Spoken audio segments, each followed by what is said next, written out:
que vous, en votre qualité d'expert, de professionnel, il y en a un qui vous paraît plus pertinent que les autres ou plus transversal que les autres et qui apporte vraiment un intérêt pertinent aux dirigeants?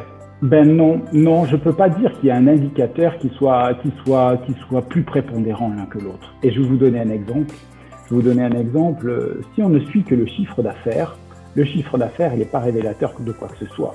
Pour savoir si mon chiffre d'affaires est cohérent, il faut d'abord pouvoir même le comparer par rapport à un budget, parce que j'ai une vision. Il faut le comparer par rapport à mon carnet de commandes, comment j'honore mon carnet de commandes.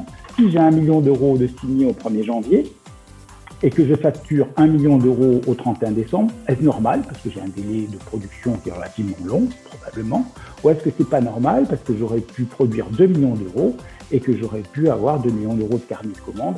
Non, en fait, le chiffre d'affaires n'est pas même si c'est l'un des chiffres qui est prépondérant, que tout le monde regarde, c'est pas un indicateur qui est plus révélateur l'un que l'autre.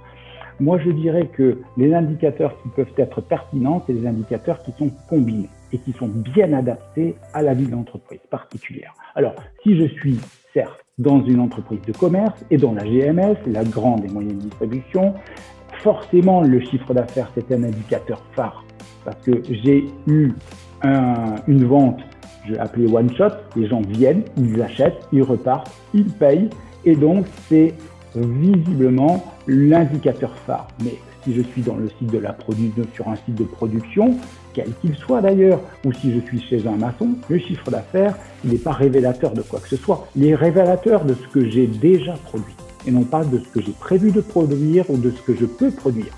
Si j'ai fait 100 000 euros de chiffre d'affaires alors que j'ai une capacité de production de 200 000 euros, c'est ça qui m'intéresse. Donc, encore une fois, il n'y en a pas un qui va supplanter l'autre.